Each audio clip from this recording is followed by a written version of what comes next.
Hello everyone. एक बार आप लोगों का फिर से मेरे चैनल फिल्मी रिव्यू विद कुलविंदर सिंह, फिल्मी रिव्यू विद के एस पी कुलविंदर सिंह पर हार्दिक अभिनंदन है। जय श्री राम, जय हनुमान।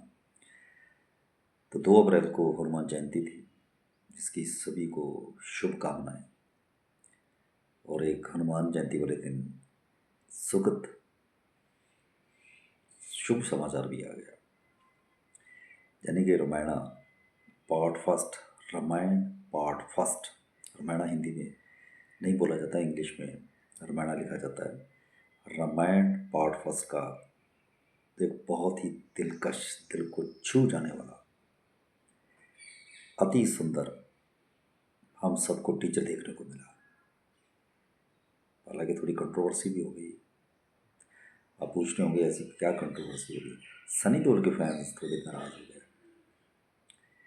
उनको लगा कि हनुमान जयंती थी तो फिल्म का जो टीचर है उसमें सनी देओल की भी थोड़ी बहुत झलक दिखाई जानी चाहिए थी, ऐसे लॉर्ड हनुमान। लेकिन ऐसा हुआ नहीं। चलो, उनकी बात भी अपनी जगह सही है, लेकिन नमित मल्होत्रा फिल्म के प्रोड्यूसर ने सोचा होगा कि फिल्म को स्टेप बाय स्टेप दिखाया जाए, क्योंकि रामायण शुरू तो राम जी से होती है।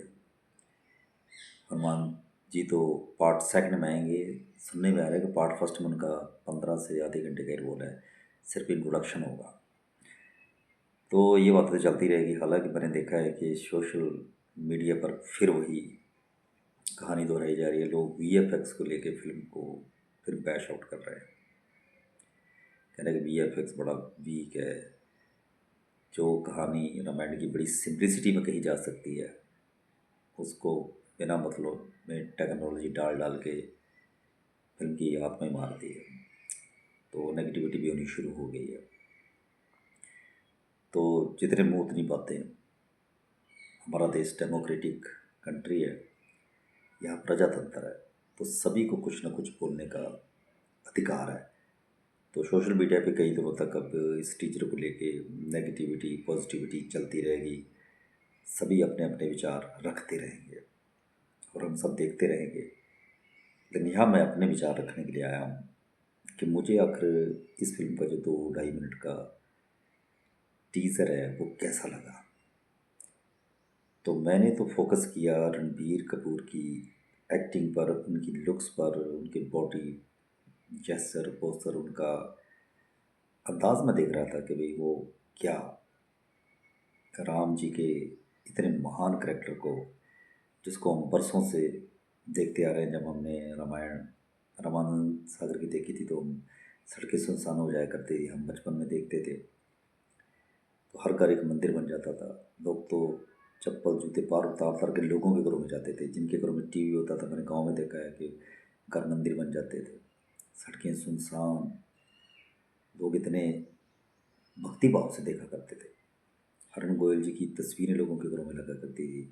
लोग सचमुच ही उनको राम, दारा सिंह जी को हनुमान, सीता जी जो बनी थी उनको भी लोग सीता मानने लगे थे। मतलब सभी करेक्टर अमर हो गए थे। अब इस फिल्म का जो डायरेक्ट कंपैरिजन तुलना होने वाली है वो एक तो आदिपुरुष से होगी और एक रामानंद सागर जी की रामायण के साथ होगी। तो आदिपुरुष के डायरेक्टर तो ऑलरेडी अंडरग्राउंड हुए पड़े हैं। तो क्या नाम उनका, ओम राउत, जिन्होंने तेरी कबाड़ा फिल्म बनाई थी, सत्यानाश करके रख दिया था आदिपुरुष बना के उन्होंने। जितना महान हमारी रामायण सीरियल हुआ करता था उसके बराबर भी वो नहीं बना पा रहे। इतनी वाहियात उन्होंने फिल्म बनाई थी कि आज तक वो किसी को मुंह दिखाने के लायक नहीं रहे।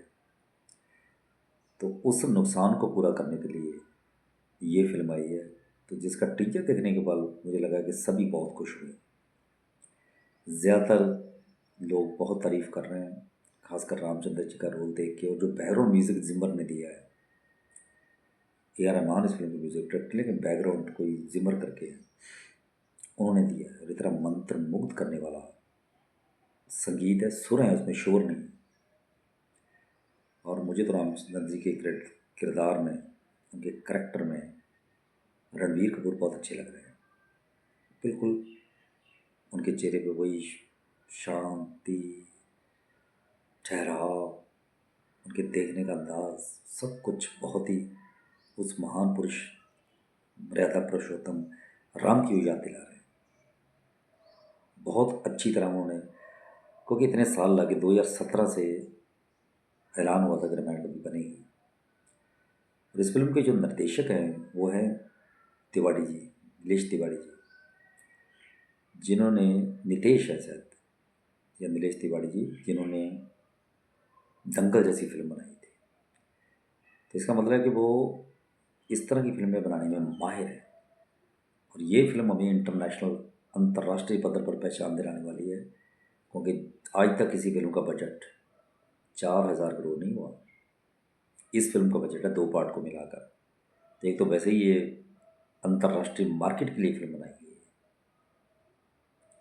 तो ये विदेशों में मुझे लगता है कम से कम 2,000 करोड़ तो वहीं से ले आएगी, और इंडिया में भी कम से 5,000 कमाएगी। ये फिल्म अब तक के ऐसे रिकॉर्ड बनाएगी जो आने वाले 100 सालों तक भी तोड़ने बड़े मुश्किल हो जाएगी। हालांकि हनुमान जी तो हमें नहीं देखने को मिले इस टीज़र में, लेकिन रावण जैसी दिखाई देगी, सीता जी की भी हल्की सी झलक दिखाई दी, लेकिन पूरी तरह केंद्रित थी फिल्म रणवीर कपूर के ऊपर, उनके करेक्टर के ऊपर, राम जी के करेक्टर पर ही जोर दिया गया है।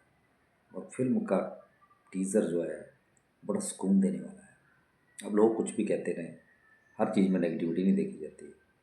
जब भी कोई फिल्म आती है तो सबसे पहले लोग VFX के पीछे ही पड़ जाते हैं। हालांकि एक वाल्मीकि की रामायण भी अक्टूबर में आने वाली है, तो उससे पहले ही जय श्री राम का शुरू हो जाएगा आगाज, यानी कि एक माहौल, भक्ति माहौल इसी साल बनने वाला है। तो अरुण गोयल की कमी, जो उन्होंने इतना अच्छा करेक्टर निभाया था सीरियल में, उनकी शुद्ध हिंदी, तब देखना ये होगा कि जब ये डायलॉग बोलते हैं रणबीर कपूर, तो क्या शुद्ध हिंदी वैसी ही होगी इनकी। तो मुझे उनको देख के तो लग रहा है कि उन्होंने कमी नहीं आने दी अरुण गोयल की। तो सोशल मीडिया पे 2 दड़े ऑलरेडी बढ़ चुके हैं, 2 गुट हो गए हैं। एक उन फिल्म को बैश कर रहा है, एक बहुत तारीफ़ कर रहा है। तो मुझे तो इस फिल्म का टीजर बहुत ही संतोषजनक लगा, मुझे बहुत अच्छा लगा। मैंने 2-3 बार देखा। और सभी को हनुमान जयंती की शुभकामनाएं। जय श्री राम, जय हनुमान। तो लोग तो कुछ ना कुछ नेगेटिव बोलते रहेंगे, लेकिन इस फिल्म का जो टीजर है बहुत ही सुकून देने वाला है। जब रामचंद्र जी को देखते हैं और जब बैकग्राउंड म्यूज़िक सुनते हैं तो मन को अद्भुत शांति मिलती है। ऐसा आपने भी महसूस किया होगा।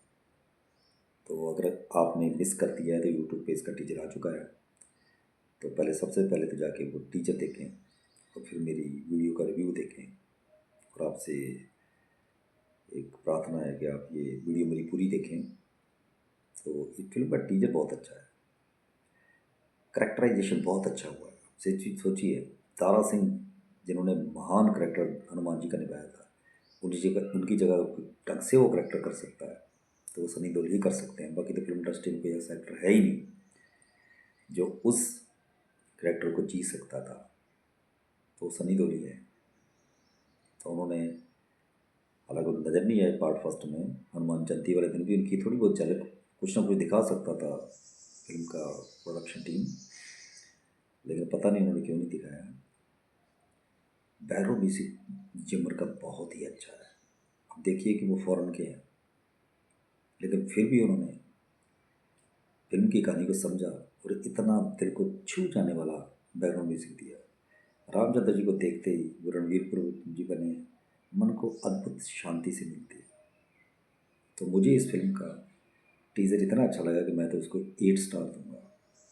मुझे कोई VFX वगैरह में कमी नहीं लगी।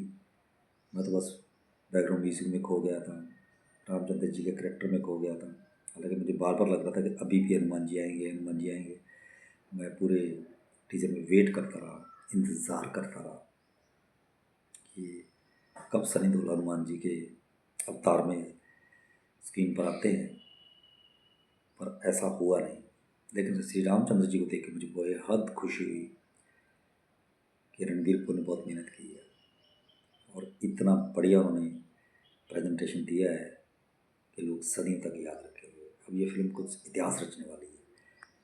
तो आप सभी का धन्यवाद कि आपने मेरी वीडियो को लाइक किया है। मुझे उम्मीद है कि आप कमेंट भी अपना ज़रूर करेंगे। Thank you very much. धन्यवाद आपका।